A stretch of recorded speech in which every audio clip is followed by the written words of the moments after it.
আসসালামু আলাইকুম। আজ আমরা একটা রুগীর ফলো আপ আলোচনা করব। এখানে আমরা একটা সত্য প্রমাণ করব, যেটা হেনিম্যান স্যার বলে গেছেন। আমার সামনে আছেন এই যে ফাতেমা, বয়স 7 বছর। তোমার বয়স কত? 7 বছর। বাসা হচ্ছে মৌচাক। আপনাদের দেশের বাড়ি কোথায়? ভোলা ভোলা ভোলা। চারপাশ। আচ্ছা, আপনি তো আসছিলেন 19 তারিখে জি আমার কাছে আসছিলেন, এই মাসের 19 তারিখে, গত মাসে। আজকে হচ্ছে 2 2 তারিখ। তারিখ। তাহলে আপনি আসছেন আমার কাছে 13 দিন টোটাল। জি 13 দিন আগে আপনি আমার কাছে আসছিলেন। আপনি আপনার মেয়ের কী সমস্যা নিয়ে আসছিলেন? আমার মেয়ের সমস্যা ছিল, আপনার কাছে আসছি যখন তখন সমস্যা ছিল সেতি। হ্যাঁ, এই যে এখানে এই যে সেটি, এই যে এটা আগে অনেক বেশি ছিল, এখন অনেকটা কমে গেছে। এই সেটি, এটা আগে আরও সাদাটা বেশি ছিল, 13 দিনের ওষুধে অনেকটা কমছে। এটা আর কোনো জায়গায় আছে? না, আর দুই এই 2 জায়গায়। জায়গায়। আচ্ছা, বলেন তো আমি আপনাকে কি বলছিলাম আর কি ওষুধ দিছিলাম? তো আপনি আমাকে 3 ধরনের ওষুধ দিছিলেন, দিয়ে বলছিলেন যে এই ওষুধটা, 3টা বোতল দিছিলাম, যে 3টা 1 বোতল, মাসের ওষুধ দিছিলাম। এক মাসের ওষুধ হ্যাঁ, দিছিলেন। তারপরে? আর বলছিলেন যে এই ওষুধটা খাওয়ার পরে যদি চর্মরোগের সমস্যা থাকে ওইটা একটু বাড়বে, হুম। তারপরে আস্তে আস্তে কমবে। তো আমরা সেই অনুযায়ী ওষুধ খাওয়ালাম। খাওয়ানোর পরে তো এটা তো দেখতেছি হালকা একটু কমছে, কিন্তু মূল যে রোগটা কমছে, সেটা একটু কি হয়েছে? কমছে, কিন্তু এই কয়েকদিনে একটু যে চর্মরোগটা প্রচুর পরিমাণে আপনার কথা অনুযায়ী বাড়ছে, আচ্ছা, অনেকটাই বাড়ছে। চর্মরোগ হচ্ছে, দেখাচ্ছি এই যে হাতে, হাত সমান করো। এই যে দেখুন, এর হাতে এই হচ্ছে চর্মরোগ। ওই হাত দেখি, এই হাতেও হালকা হালকা হচ্ছে। এই যে আর পা দেখি, পায়ে এবং শরীরেও হচ্ছে। এই যে এই চর্মরোগটা কিন্তু ওর ছিল না নাকি? না, এটা ছিল না, কিন্তু এই ধরনের একটা ভিন্ন রকম একটা ভিন্ন চর্মরোগ হয়েছিল হয়েছিল। কতদিন আগে? সেটা হয়েছিল 1.5 বছর, 1.5 বছর 1.5 আগে। বছর আগে হয়েছিল। তখন মোটামুটি 2 মাস ধরে এলোপ্যাথি ওষুধ খাওয়ানোর পরে কমছে। অ্যান্টিবায়োটিক খাওয়াইছিলেন, মলমও এতে দিছিলেন? মলম দিছিল, কিছু আর কিছু ওষুধ দিছিল। আচ্ছা, সেটা খাওয়ায় হ্যাঁ, ভালো হয়েছিল। ওই ভালো হয়েছিল। চর্মরোগটা কেমন ছিল? ওটা ছিল জায়গায় জায়গায় হয়তো ঘাড় মতো হয়ে যেত। ফুসকুড়ির মতো হ্যাঁ, হতো? ফুসকুড়ি হতো, হয়ে আস্তে আস্তে ঘাড় মতো হয়ে যেত। এটা ভুগছিলেন কতদিন এই রোগটা? প্রায় 3 মাসের মতো। 2 মাস একটানা ওষুধ খাওয়াইছেন? এক জায়গায় পেটের এক জায়গায় হয়েছিল, হ্যাঁ। হয়ে প্রথমে ফুসকুড়ির মতো উঠতো, তারপরে আস্তে আস্তে একটু ঘাড় মতো হয়ে যেত, ছড়াই যেত। আর ওর যে সেতিটা হয়েছিল কতদিন যাবত? সেটি হয়েছে 3 মাস। না, তার একটু বেশি হতো, 4 মাস। আমার কাছে তো 4-5 আপনাদের মাস। পাঠিয়েছে ডাক্তার আনাস ভাই, না? জি জি। আচ্ছা, যাই হোক, আমি এই রোগীর টোটাল কেস হিস্ট্রিটা বলছি। লিউকোডার্মা 4 মাস যাবত, আর এর শীত বেশি, গোসল করতে ভাল লাগে না, পিপাসা কম, পায়খানা কষা ছিল। এখন পায়খানা কি কষায়, অবস্থা? এখনো কষা এখনো? কষায় কষায়। আচ্ছা, আর এর প্রিয় খাবার হচ্ছে মিষ্টি, গোস্ত, রুটি, চা এবং ঠান্ডা খাওয়া পছন্দ করে। শরীরে অ্যালার্জি আছে, পাস হিস্ট্রিতে স্কিন ডিজিজ ছিল, ফ্যামিলি হিস্ট্রিতে ডিসেন্ট্রি, আপনাদের বংশে আমস্যা আছে। আর অল্পতেই কান্না করে, এ হচ্ছে একটু এলোমেলো থাকে এবং অলস। হ্যাঁ, কাজ কাম বললে সহজে করতে চান না। অলসতা করো তুমি, কথা শোনো না?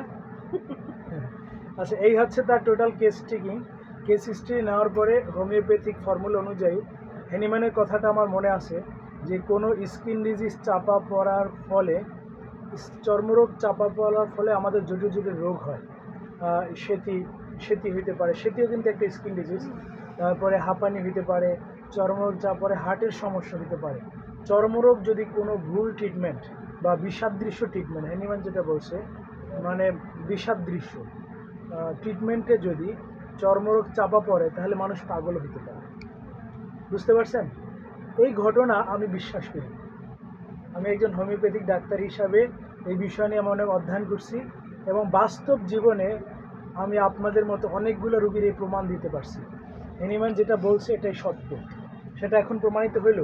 আমি আপনাকে বলছিলাম যে আপনার মেয়ের দেহে চর্মরোগ দেখা দিতে পারে, জি বলছিলাম বলছিলেন। যে চর্মরোগ, আমি বলছিলাম যে চর্মরোগ দেখা দিবে, চর্মরোগ আমার ওষুধেই ভালো হবে, আর এই সেতি রোগটা ভালো হবে, এটা তো বলছিলাম। জি বলছিলেন। তাহলে ওষুধ খাওয়ানোর 13 দিনের মাথায় সেই কথারই প্রতিফলন হলো নাকি? জি এটা কিন্তু আমার কথা না, হোমিওপ্যাথির যে আবিষ্কারক উনি হচ্ছে জার্মানির ডাক্তার স্যামুয়েল হ্যানিম্যান। উনি ছিল পৃথিবীর বিখ্যাত ডাক্তার। কোনো এক লেখক পৃথিবীর 100 জন মনীষীদের জীবনী লেখছে, আমেরিকান এক লেখক। সেই 100 জন মনীষীদের ভিতরে হযরত মুহাম্মদ সাল্লাল্লাহু আলাইহি ওয়াসাল্লাম নাম লেখছে 1 নম্বরে, আর সেখানে ওই বইতেই 29 নম্বরে লেখছে উনি হ্যানিম্যানের নাম, তাই না? জি তাহলে তিনি কত একজন মহৎ মানুষ ছিল। আর তার চিকিৎসা বিজ্ঞান নিয়ে আমরা কাজ করি, হোমিওপ্যাথি।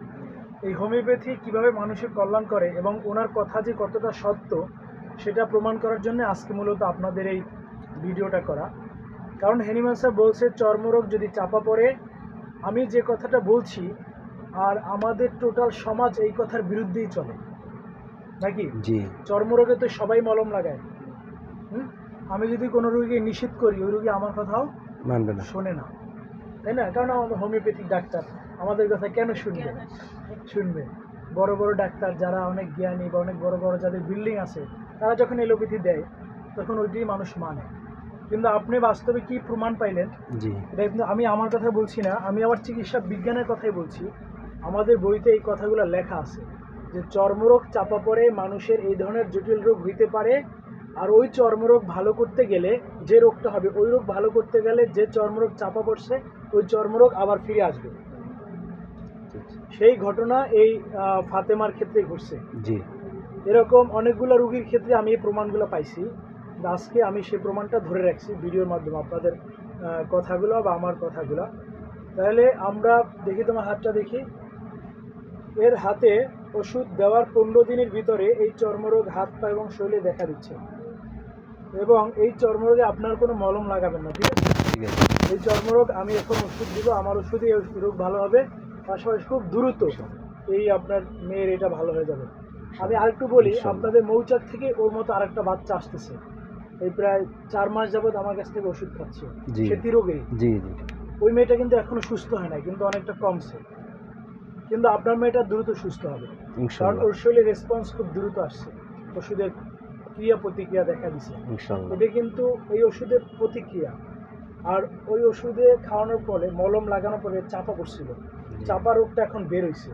প্রত্যেকটা রোগের পিছনে আধুনিক বিজ্ঞান বিবেচনা করে একটা জীবাণু থাকে, একটা ভাইরাস থাকে, ব্যাকটেরিয়া থাকে, কিছু একটা থাকে নাকি? কারণ আপনার মেয়ের এই রোগের পিছনে কিছু একটা ছিল, সেটা কিন্তু 2 বছর চাপা ছিল। 2 বছর চাপা ছিল, ভাই ভিতরে আসে নাকি লাগাই দেয়। 2 বছর চাপা ছিল, সেটা কিন্তু এখন আবার দেখা দিছে। কোনো একটা জীবাণু যদি শরীরের ভিতরে থাকে, সে কি আপনার ভালো করবে না খারাপ করবে? খারাপ করবে। খারাপ করবে না? সে কিন্তু খারাপই করতেছিল, কিন্তু আপনি আমি বুঝি নাই।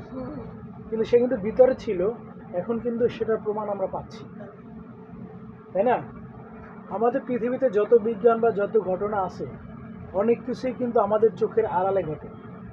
আমাদের চোখের সামনে আমরা সামান্য কিছু দেখতে পারি, অনেক কিছুই আমাদের চিন্তা ভাবনার বাহিরে কিন্তু ঘটে, তাই না? জি ঠিক এরকমই কিছু ঘটনা আমাদের দেহের ভিতরে ঘটে, যেটা আমাদের আধুনিক বিজ্ঞান পরীক্ষা নিরীক্ষা করে এখনো প্রমাণ করতে পারে না। কিন্তু দেখলেন যে হোমিওপ্যাথিক ওষুধ, আমি তাকে ব্রেমস্টোন প্রেসক্রিপশন করছি, করার পরে 15 দিনের ভিতরে তার শরীরে এরকম ইরেপশন, এরকম স্কিন ডিজিজ আবার দেখা দিছে। এটাই হোমিওপ্যাথির বাস্তবতা, হোমিওপ্যাথি যে সায়েন্টিফিটি, হোমিওপ্যাথি যে সায়েন্স, এদের বিজ্ঞানভিত্তিক যে প্রমাণ, সেটাই এই ঘটনার মাধ্যমে আমরা নিশ্চিত করতে পারি। এবং এই প্রমাণগুলা হোমিওপ্যাথির যে আবিষ্কারক, সে তার জীবনেও পাইছে, আর আমাদের জীবনে আমরা পাচ্ছি। এই জন্যই হোমিওপ্যাথি একটা ন্যাচারাল বিজ্ঞান, প্রাকৃতিক চিকিৎসা বিজ্ঞান এবং এটা সত্য। হোমিওপ্যাথি বিজ্ঞানের ভিতরে কোনো গোঁজামিল বা কোনো 2 নাম্বারই নাই। আর আমাদের প্রকৃত যারা হোমিওপ্যাথি চর্চা করে, যে ডাক্তাররা, তারা এই রিপোর্টগুলো, এই রেজাল্টগুলো পাচ্ছে প্রতিনিয়তই, এবং এভাবে তারা মানুষের কল্যাণ করতেছে। কারণ আমার ওষুধে ওর উপকার হবে, কিন্তু কোনো ক্ষতি হবে না, বুঝতে পারছেন? এবং ওর লাইফ, ওর জীবনযাত্রা চেঞ্জ হয়ে যাবে। আপনি বলছেন ও অলস, আপনি বলছেন যে ও একটু এলোমেলো থাকে, পরিষ্কার পরিচ্ছন্ন না, এটা কিন্তু আমরা রোগ হিসাবে অনেকে ভাবি না, কখনোই মনে করি আমি, কিন্তু এইটাও কিন্তু রোগ। হোমিওপ্যাথির ভাষায় এটাও রোগ। আচ্ছা, এই প্রবলেমগুলোর ভালো হবে, ওর দেখবেন ব্রেন ভালো হবে ইনশাআল্লাহ। এই রোগ ভালো হওয়ার পরে ওর ব্রেন ভালো হবে, অলসতা কমে যাবে, তারপরে ওর গোসলের আগ্রহ স্বাভাবিক থাকবে, সব দিক থেকে একটা পরিবর্তন আসবে, বুঝছেন? কারণ এই রোগ যখন চাপা পড়ে, এই রোগ আমাদের দৈনন্দিন কার্যক্রম বা জীবনযাত্রা এলোমেলো করে দেয়, অস্বাভাবিক করে দেয়, মানুষকে দিন দিন সব কিছু থেকে নেগেটিভ করে দেয়। আচ্ছা।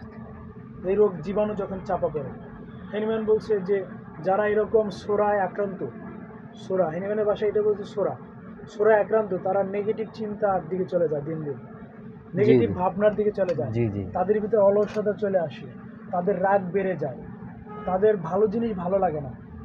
রাস্তায় অনেক পাগল দেখছেন না, যারা সেরা কাপড়কেও পরিষ্কার মনে করে, গাঠটি বাইন্দা ঘুরে বেড়ায়, জি। হেনিম্যান এদের কথা বলছে, এরাই সোরা আক্রান্ত। যেটা সেরা কাপড় আপনার কাছে এটা সেরা, কিন্তু তার কাছে এটা পরিষ্কার, তাই ওইটা সে নিয়ে ঘুরে বেড়ায়, ওইটা তার কাছে মহামূল্য। বুঝতে পারছেন? আমাদের বইতে এরকম কিছু লেখা আছে, ওইগুলো আপনাদেরকে বললাম। যাই হোক, আপনাদেরকেও ধন্যবাদ। আর আমি এটা প্রমাণ রাখলাম, হোমিওপ্যাথি আমি যে বিশ্বাস করি বা ভালোবাসি, এই ঘটনার পরে আমার বিশ্বস্ততা, ভালোবাসা বা বিজ্ঞানের যে প্রমাণটা আরও বেড়ে গেল।